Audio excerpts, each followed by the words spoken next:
Alrighty. So we got an American flag upside down and some crosses upside down. All on this corner. This bullshit art gallery by, let's see, Peyton Freeman. Well, let's see. About the flags. Accompanying this solo show, Heal Thyself, artist Peyton Freeman installs the flags above to help symbolize his feeling about the current cultural paradigm. The flags serve as a hallucinatory symbol representing an upside-down world, unknown to the viewer, where symbols that were once broadly understood are turned upside down and scrambled. The changes and conflation of symbols reflect Freeman's own personal confusion in the streets in these strange and surreal times, and ask each viewer to think about his or her own relationship with the country. This is silly shit. Let's see. Hey man, how you doing? 66. Are you Peyton? Yeah. How you doing, man? No, I was just noticing outside. I wanted to ask, what was the whole thing with all these flags? It's just kind of explained there. But I think my deal is like, I'm just trying to process it, you know? And I think I'm just trying to process what's going on. That's all. I don't know what's going on. I think that's the thing. So you don't know what's going on, Yeah. but you obviously have a very strong opinion about what's going on. Well, confusion. Right. Strong confusion. What's confusing? Well,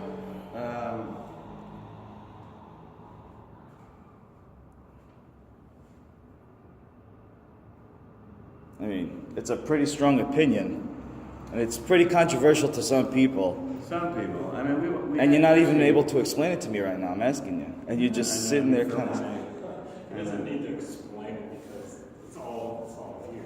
I'm trying to get other people to question their own relationship with their country.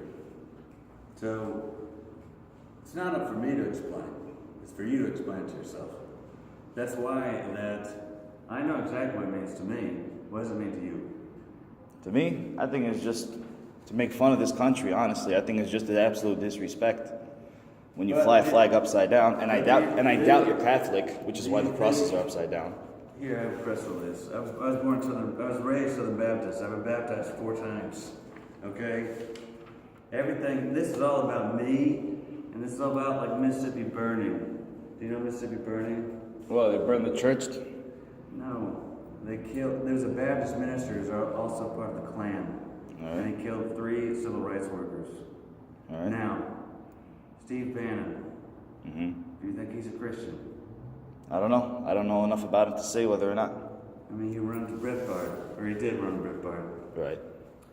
And Breitbart is a white supremacist blog. How would he? I mean, Breitbart was Jewish, so why would he be a white supremacist?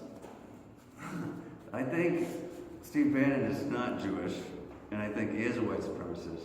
And I think right now... All right, so what indicates that he's a white supremacist? Because I don't know enough. Breitbart? No, I Bannon. mean... I'm being videotaped right now as Read well. the paper. You Google him online and read some shit that he's written. I mean, Michael Flynn was an anti-Semite. He said that on Twitter that Islam is a scourge and it's a rational fear to be afraid of Islam. And then he said that Jews control the world on Twitter. You know, Jeff Sessions said that the Klan, he didn't have a problem with the Klan except until he learned that they smoked pot. You know, and then Steve Bannon runs Breitbart, where you have all these guys, Richard Spencer. I mean, we're conflating religion. We're embracing the Christianity of the Klan. That's what I'm saying. That's what I'm saying. Yeah, but you know that the Klan has very little influence and power, though. You say that, but we don't know that. That's the thing. They're a secret society. Emphasis on the word secret. I really don't think they're a secret society, though. Everyone knows about them. Listen, brother, I'm from Texas, man. You throw a rock, you hit a Klansman, but you don't know it. That's what I'm saying. That's why they wear masks. Yeah, that's why they hide their identities. They have funny names for each other. That's my thing. All right, so they wear masks They have funny names. They kill people. They lynch They kill people because they're black or they're brown. All right. Or Mexican or whatever. So then, all right, let me ask you this. Did you know that for the whole time that the Klan's been around, they've killed as many black men in their entire existence than every 6 months black men die to other black men in their own neighborhoods? Look, man. I mean, Look, who put them in the ghetto? Yeah, man, that's a whole different story. nobody put him in there. Oh, yeah, we did. Oh, they didn't. Yeah, we did. Oh, nobody put him anywhere. Let's see how we did. We made the ghetto, my friend. We made the ghetto. All right, look at Detroit. It was a booming, most greatest economy in all of America, right? Unions came in, destroyed everything. Nothing to do with race or the union. I don't understand how that goes. I didn't say about the union. I didn't say. I'm not saying. I'm not blaming the union. I'm saying, you know, blacks are living there now, and you know, Detroit, there's no economy out there. Yeah. Why? You know, why did it leave? Did it leave with the whites when they moved out? Did it leave when there was no jobs? Automation. I mean, you know, like if you look at coal country, you're talking about factories that have been out of work, out of it since the 70s. Right. See you. Nice to talk to you, man. But yeah, I mean, it's not black and white. It's so complex and so nuanced. And I think the reason I made this show is to process something that's so much more complex and so much bigger than, you know, what is going on. This isn't about sound bites. This isn't about make America great again. America has been confused and nuanced and complex and difficult and racist and hateful and bigotous or whatever. Bigotry. All the time. Mississippi Burning is happening, my friends. You know? These things are happening, my friend. And that's the thing. And so it's like we have to take stock of who we really are and who we really were. The idea that we were a Christian country or this kind of country or this kind of country, it was never like that. It was always complex. Christopher Columbus fed the Native Americans, indigenous people of a certain landmass, to dogs, to entertain his sailors. You know what I'm saying? So I mean, like, we have to come to grips with the reality instead of a soundbite. And I get it. Trump is entertaining. Trump is, like, funny. I get why he won. I get it. But, you know, like, you have to get also that he won because a lot of people that hate a lot of people for no good reason voted for him. So, I mean, that's my thing. And, like, and these flags, to me, these are not American flags.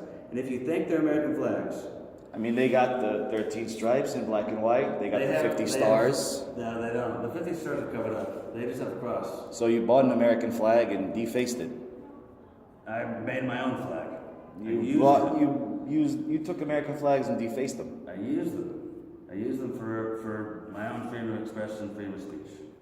And I'm using them to challenge people on what they really think about America. You know, those are not American flags anymore. They're something else. They're still American flags. You just painted over them. Painted over the stars and put an upside down cross. It's transformation. It's changed. Now it's something else. Now what does that mean? All right, so you talk about America as this hateful place, etc., all this evil going on. Fine, and there's bad and good. I'm not going to turn a blind eye. There's bad in this country. But then again, what country, what nation throughout history hasn't treated its minorities terrible? What country hasn't treated its people shit? Correct. Who We're all hasn't? savages. We're all crazy. Not me. And that's fine. Listen. I'm American. I was born here or whatever. I'm dealing with myself and dealing with my country. Right, and you enjoy your freedoms as an American, am I right? Exactly, and I have these right up there. So, I'm enjoying them while they last. You know, I'm enjoying them while they last. You know, I think that's another thing too. It's like, well, you know, this war on the media, I think it's so funny. Everybody is like, they don't realize that the only reason he's doing this is to both confuse, control, and manipulate people. And if you can centralize... But doesn't the media do that too? They confuse and control people? If you can centralize where you get your information, if you can make everyone trust only you, that's what a dictator does. No. Yeah. Dictator forces people to follow something certain. Hitler was democratically elected. He was also appointed chancellor. Chancellor, then he got to be, yeah. So he wouldn't have been able to get to power if he wasn't elected chancellor in the first place. Yes, but we had to elect him there, that's what I'm saying. And so, you know, these things don't often start with guns. They start with elections. And then what happens? It's a slow boil. And so it's like, you know, I don't know if Trump is going to be a dictator. I don't know if he's going to be like a complete fascist. I don't know. But you were just talking as if he was one.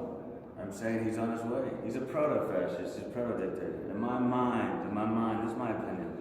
I know you're like videotaping me and whatever. Yeah, because I just want to know. I mean, it's kind of weird, you know. And I just want to know. I'm not going to attack you or anything. Look, man. I mean, you know, I got a Jewish sounding last name, and you know, 300 tombstones in Philly were fucking defaced. You got 100 tombstones in fucking Missouri that were defaced. You know, like what is going on and why? What is going on? And like that's my question. And like, you know, people need to ask themselves and they need to get real and look in the mirror and be like, what is going on?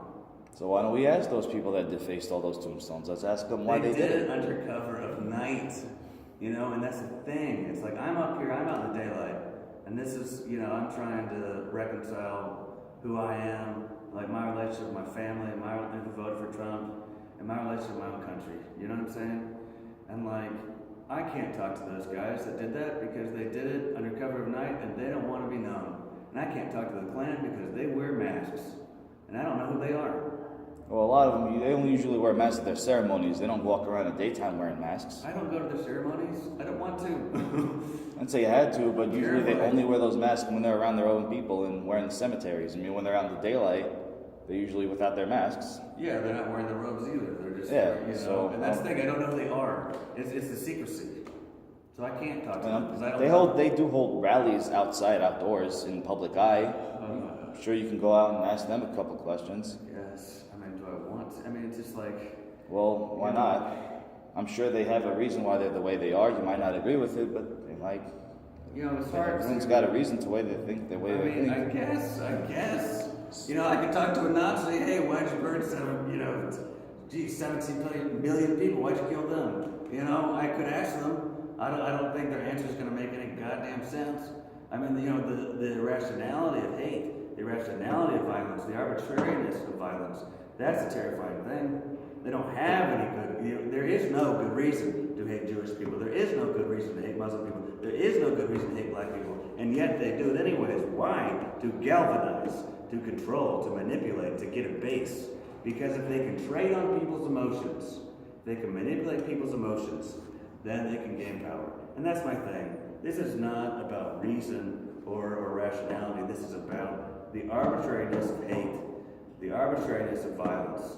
That's why it's so terrifying. So what about those Muslims in Europe that are crying for Sharia law, that will beat people senselessly, that they say they hate the countries they live in, they say they hate America? What about a lot of the Jews, a lot of rabbis saying that they hate non-Jews and that non-Jews are here to serve, you know, to serve the Jews? Any better. I'm not trying. I find it's not any better, but then again, you're taking a side. You're like, oh, these people's hate is worse than these people's hate. No, that's I'm what not it. taking That's. a side. I'm just saying hate is bad. I'm saying hate is arbitrary. Any kind of hate. It could be Islamic. It could be Jews. I've never heard of the rabbi thing, but I mean, whatever. Okay, fine. Any kind of hate is irrational. I forgot the guy's name, but he's a politician. He's running in Germany. I forgot what party he's part of, but he said, I forgot what his name was. I could probably look it up, but he did say the only reason that the German people exist is to serve Israel. And he's running for a German, office. I mean, why would I? I don't agree. I don't agree with it either. But having said that, would you not blame the German who, hates that guy, who says these people are meant to serve my people? Here's my thing. Here's what's happening right now. Here's what's happening. Where hate begets hate, right? So here's what I predict is going to happen, and hopefully your video is long enough. Yeah, I got a lot of gigs in this thing. I hope you're not like putting me online, then we're just picturing swastikas, just spray paint on this thing. Anyway, listen. Hate begets hate. So what's going to happen, and what I'm thinking is going to happen, and what I always thought about the Middle East is that it's not a religious issue, it's a political issue. When you've got a bunch of people with guns that speak a different language, and they come into your house in the dead of night, and they're saying that they've crushed the regime. You know, we took the Ba'athists from Egypt with Saddam, and we put Saddam in Iraq, and then we got rid of Saddam after 9/11, even though they have nothing to do with each other. And then we created a vacuum, which Trump even says. We created a vacuum, we took all the Ba'athists out, so then they didn't have anybody run the government. And so now Americans come in there, and they get guns blazing, and they're threatening people and they're watching people and coming into their houses in the dead of night. I know this because I met people that were in Black Ops. I met people that did this. I talked to them, and so it's like we did this, and so now we wonder why they don't like us. We've been scrambling. We've been scrambling like we did in Guatemala, like we did in Honduras, like we do everywhere. We've been scrambling elections. I find it kind of ironic that now, after we were supporting Gorbachev in the 90s, that now we're complaining about Russia hacking this election. It's like we do it all the time. I mean, Russia. There's no proof of Russia doing it. I'm not saying they are, but I'm saying that if you think contextually, if you think about like how we act, it is not unimaginable that a group of people, even more radical than Al Qaeda, would come out of that, name themselves ISIS, and then have a problem with us. It's called blowback. It's the CIA's term. Of course, who knows about the intelligence community? So I believe in blowback. I believe that, we go in there, we scramble their country. Of course they're going to hate us. And now, what now? What now? We've got people that want to escalate things. Trump wants to start a ban against all Muslims, even though, okay. All right. That Obama had proposed. That was Obama's list. Right. We can say that. That's true. Okay. Even if it is. It is. It's what I'm trying to say. It's so much escalation and so much fear of a religion a religious issue where I thought it was a political issue. The Middle East was a political issue. Now we're changing it into a religious issue. And I think conflation of religion and politics. No, I'm gonna have to disagree. Scary. No, the reason this ban is going on is because they see what's going on with Europe. All these Muslims in such high numbers coming in, and they're not assimilating. They're not desiring to speak the language. They're not wanting to integrate. They want to come in there and turn it into a Muslim country, like Germany, like Sweden, like England. And look at London. And a lot of these Muslims that are living in these countries, they support. A lot of them support suicide bombs. A lot of them support. A lot of ISIS members. 100% of European Muslims do believe that homosexuality should be outlawed. Listen. I mean, they come in here. I don't believe that 100% of them. I think 100%. I think more than, I don't know. I'm just gonna, who knows? 100%. I mean, if you ask 100% of all Muslims, you've talked to them directly. Let's say it wasn't 100%, but it was 100% of them surveyed. I mean, I was hanging out with a Muslim friend of mine yesterday. We were out drinking beer, and talking about women. It depends what well, that's anecdotal though. That's confirmation bias. Your one Muslim friend does not represent every Muslim population. You're saying 100% of Muslims that they surveyed. Yes. They surveyed. Out in Europe. I mean, I don't. Who surveyed them, and who are these Muslims that they surveyed? Who cares who surveyed? It's a simple question. Do you believe that homosexuality should be banned? Doesn't matter if it's a right wing or left wing publication. It doesn't matter. That's the question's a question. Do you think? Are you asking me? Of course not. No, I'm not asking you. I'm just saying. You're saying Muslims. Yeah. I don't think. Look. I think there are only 2 countries that actually practice, actually have Saudi Arabia. I can't think of the other country that Saudi Arabia, Qatar, Afghanistan. That actually have legitimate Sharia law. Yeah, but there's a lot of countries with not declared Muslim countries, but with very high Muslim population, majority Muslims. Look, I can just tell you from what I'm seeing right now. I think the majority of Muslims just want to be left alone and are scared to death, and I can't blame them. But what about the ones that are coming into Europe, these countries, and running amok? Norway, in all of 2016, 100% of sexual assaults in Norway were committed by non-native, Arab men against native Norwegian women. That to me. In Oslo, mind you, it was not all over in Oslo. It's not going to matter anyway because we're talking about. Why not? Because that means that had these people not have been in Oslo, that means Oslo would be a perfect place for women to walk around. Big picture, and in the next 25 years, most of these places are going to be underwater anyway. And I think right now that's the thing that has always blew my mind about all of this. It's guys. The water is rising, and it doesn't give a shit if you're black, brown, white, or the water's going to rise, my friends. And right now we're decimating our EPA.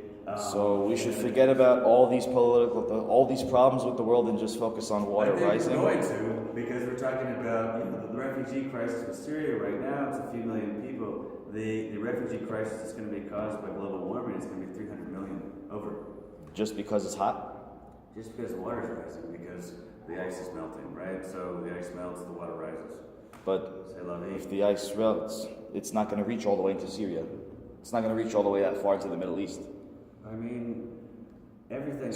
And plus, Europe is closer to the water than the Middle East. So if anything, wouldn't everybody be we're going to have a bunch of European immigrants going to the Middle East? So you can't say global warming. That's a huge global conflict. It's about 300 million people trying to get away from the, you know what I'm saying? And there's a lot of land up in Russia that's not being used. Well, it'll be warmer, so there you we go. can all go to Russia. Maybe we can all embrace communism. It's not communist anymore, but it's not capitalism, but it's not communism either anymore. Look, man. Whatever it is. I'm saying that this world is very, very, very complex. I understand that. Yeah, I'm not disagreeing with you. Sound bites are gonna save us. We've got to look within ourselves and interrelate with other people. You know, what's your name, by the way? Jack. Jack Payton. No. Well, okay. There we go. No. Jack, nice to meet you. Listen, man. I'm just saying, this is big picture, and this is all about big picture for me. All this stuff, this is about global warming. You know what I'm saying? And to me, Alright, so what's up with the whole alligator freedom USA? Freedom is it's a reference to an incredible poem by Jill Scott Heron, and comment number 1, which is kind of complicated, but it's a really great poem, and so that's the reference to that, and then that of course is me, and I'm on the outside, and I'm looking out, and I'm seeing all this scramble, right, and it's all about me trying to rationalize what the fuck is going on, and I'm just as confused as anybody, and I think this show is about just my confusion and me processing it, you know what I'm saying? This is not a grand, I voted for Bernie, you know what I'm saying? My guy lost early on.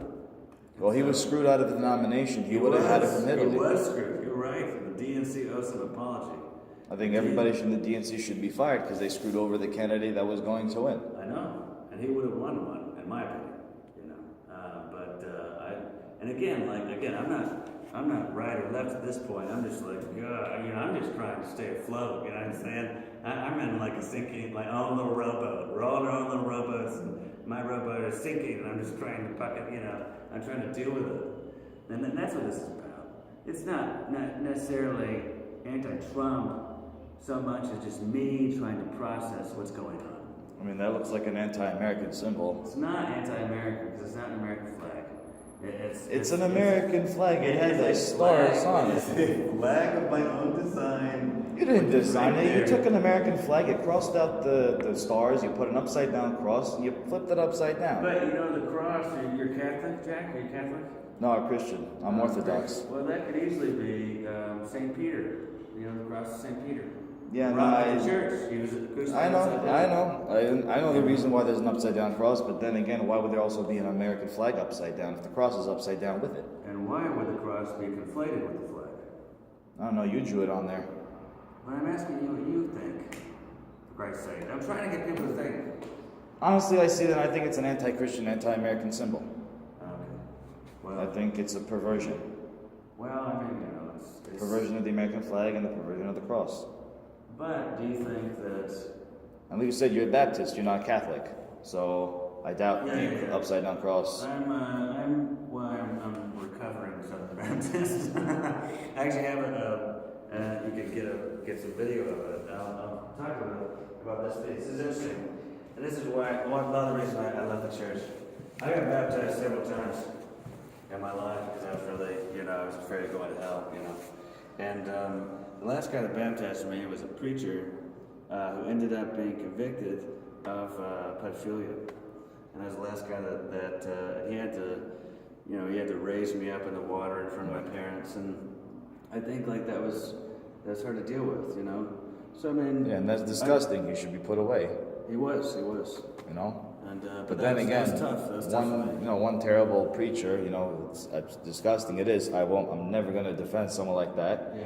But then again, why would you hate a whole religion because it was a I terrible don't priest? hate a whole religion. I don't hate a religion. I don't hate any religion. All I'm trying to do, like I was raised this way, and I'm trying to process it. That's all I'm doing, man. It's like, if Well, you're trying to process it, but don't you think that to put a whole symbol of an entire religion upside down, that doesn't seem like it's being processed. It just seems like it's making a big statement, a big blanket statement at that. Isn't it fascinating though? Isn't it interesting? I mean, doesn't it get you thinking? Doesn't it like make you stop?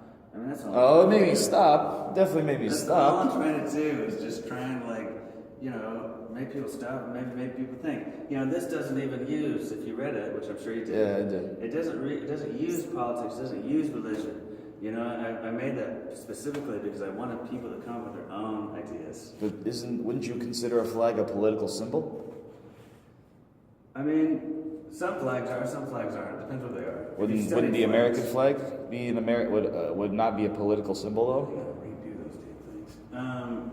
Yeah, you should turn them upside down and get new ones. Turn them right side up. Originally, I was gonna put them right side up, upside down, right side up, because I was like, ooh, that's gonna be really ambiguous. But I'm just like, this is kind of like my thing. My deal is like, I'm of the mindset I want to separate church and state, and that's my thing. It's like I don't want politics or our way of thinking to be interfered with by, a separate document.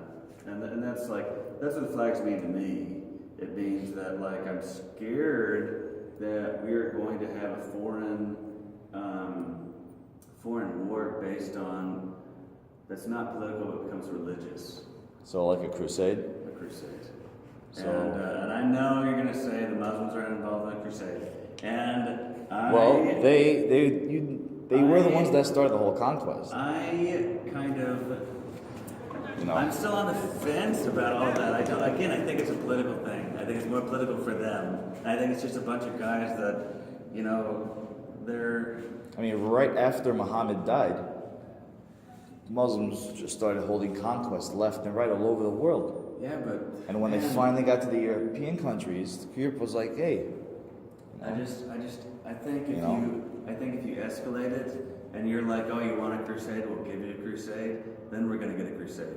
But I don't think right now, but then again, in my opinion. But let me ask you this. If you're punching me, if you're coming to punch me, right? Okay. No, just... I know. If you're going to come to punch me and all that... Sure. For me to hit you back and get a fight, Right. would you blame me for hitting you back and turning it into a fight? It depends why. Here's the thing.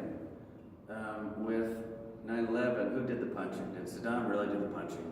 No, I think there's a very different story behind 9/11 than what we're told. Right. Okay. I think it was a reason just for us to get into a war that we should not have in the first place. Sure. Okay. There you go. Okay, I agree. But I'm not talking about 9/11. I'm talking about the Crusades. But here's the thing. I think what happened is 9/11, what we did going into Iraq has started this whole blowback thing that I think to a lot of people looks like a crusade. But I don't think it's a crusade. I think it's a blowback. That's what I think.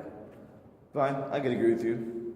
Yeah, I do think to an extent, it's very easy to take us being over there and all that stuff as continue, which I don't agree with. Yeah. If I was ever president, the first thing I'd do is bring all my troops back home, every last one of them. I know. Yeah. Give them jobs out here, take care of my veterans. Sure. Fix this country here. Sure. Pull all that foreign aid crap out of here. Yeah. All the money stays here. We fix our problems, this and that. That's fine. Fine. Totally fine with that. But, huh? I'm totally fine with that. I don't know what's the whole point of. I'm sure you know that there was many people gonna misconstrue or construe it as. There haven't been too many actually. I was actually worried that there were going to be way more. I'm actually thankful that there have not been as many because you get freaked out when again like a Jewish seeming name, and so I get freaked out. I don't want like neo-Nazis coming up in here and freaking me out, but to me it's just like it's about the separation of church and state, and like I don't think it's a protest. Like I know you're saying upside down, but like I think the upside down thing was like a very literal thing for me. Like I literally felt everything was upside down. Literally. Like, it's a very literal Well, thing. when you say literally, you mean that you physically felt Okay, that the- okay. that- Figuratively, whatever you mean. Okay. I'm saying that everything felt.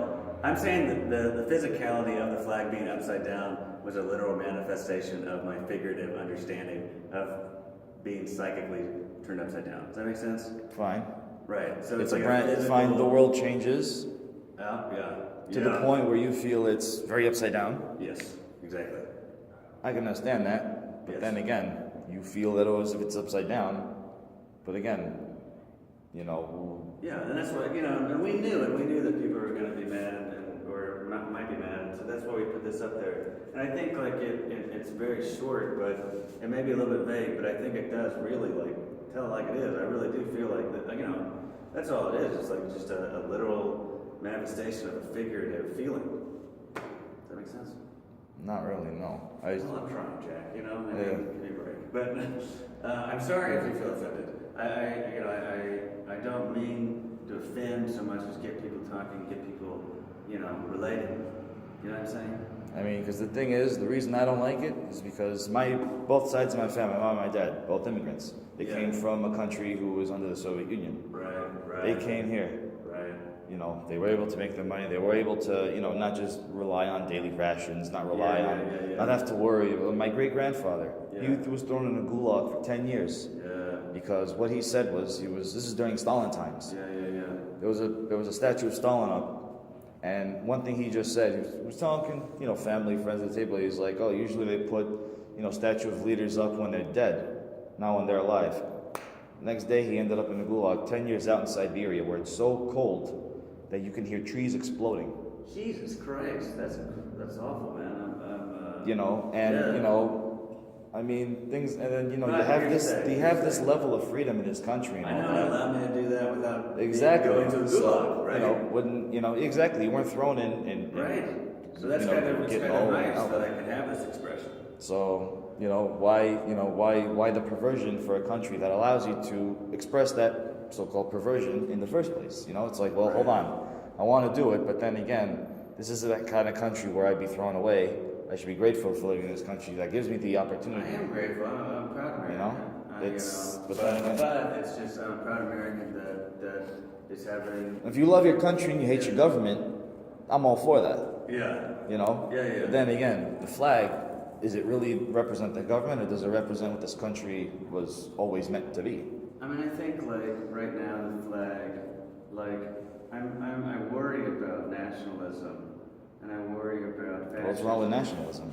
Not fascism. Nationalism just by itself. The idea of a whole nation of people Yeah. coming together.